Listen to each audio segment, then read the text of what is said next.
Guys, আমার প্রতিদিনের সকালটা শুরু হয় ঘর গোছানো দিয়ে। বিছানার চাদর ঠিক করি, কাঁথা গোছাই, বালুস ঝাড়ি, বিছানা ঝাড়ি।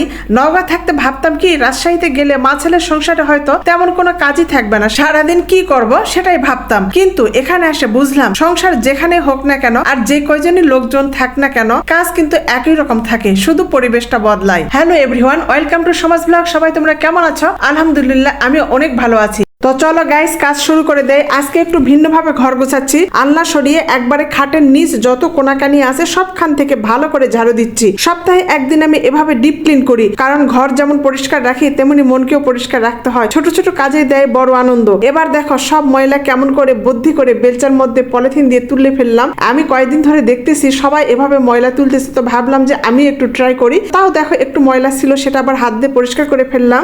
এবার চলে আসলাম রান্নার কাজে। দেখো আজকের মেনু কিন্তু গরুর মাংস আর চাল কুমড়ার ভাজি। আমি যেভাবে রান্না করি সেটাই তোমাদের সঙ্গে শেয়ার করব। দেখি কোন কোন আপু ভাইয়ারা আমার মতো করে রান্না করো, কমেন্টে জানিও। আমি সব সময় ভাবি কিভাবে কম সময়ে ভালো রান্না করা যায়। দেখো তাই প্রেসার কুকারের মধ্যে সবকিছু মশলা দিয়ে বসিয়ে এদিকে চলে আসলাম ঘর মোছার জন্য। এইভাবে দেখো অল্প সময়ের মধ্যে রান্নাও কমপ্লিট করি, আবার ঘর গোছানো হয়। ঘরটা মুছে চলে আসলাম, এসে দেখি মাংস সিদ্ধ হয়ে গেছে। আমি কিন্তু সবসময় এভাবে মাংস সিদ্ধ করে নেওয়ার পরে তারপরে কষাই। অনেকে আবার আগে কষায় নাই, তো যে যার মতো করে রান্না করে। আমি যেভাবে করি সেটাই তোমাদের সঙ্গে শেয়ার করছি। আর এদিকে আসে দেখো রান্নার সময় যদি পানি না থাকে কেমনটা লাগে বলো তো। খাবার পানি দিয়ে একটু ধুয়ে নিলাম, যেহেতু জিনিসপত্র আমার বেশি নেই। আর আমার মতন কার কার তোমাদের ইনফ্রাইটটা এরকম যে সবকিছু মুছে পরিষ্কার করে বসাতে হয়, কোনো পানি যেন না থাকে। আর এই দেখো চাল কুমড়ার মধ্যে লবণ দিয়ে ভালো করে মেখে চাল কুমড়ার যত পানি আছে বের করে নিচ্ছি। এভাবে পানি বের করলে চাল কুমড়াটা যেরকম ঝরঝরা হয় ঠিক তেমনি টাইমও কম লাগে। এই যে কাঁচা মরিচ দিলাম আর রসুন থেতা করে দিলাম। চাল কুমড়ার ভাজির মধ্যে তোমরা অবশ্যই রসুন একটু থেতা করে দিবা। এতে করে কি হয় কি জানো, চাল কুমড়ার গন্ধটা থাকে না। আর এই দেখছো কতগুলো পানি বের হয়েছে। আর এই পানি বের করে দেওয়ার ফলে চাল কুমড়ার ভাজিটাও টাইমটাও কিন্তু খুবই কম লাগবে। এর মধ্যে কিছুই দিব না, শুধুমাত্র একটু হলুদ দিব, বাস নাড়াচাড়া করে এই দেখো সুন্দর ঝরঝরে ভাজি হয়ে গেল। আর এই যে দেখো কড়াইয়ের মধ্যে এখন পেঁয়াজটা একটু ভালো করে বেরেস্তা করে নিব। তোমরা সবাই কি ভাবছো যে এই বেরেস্তার মধ্যে গরুর মাংস দিব?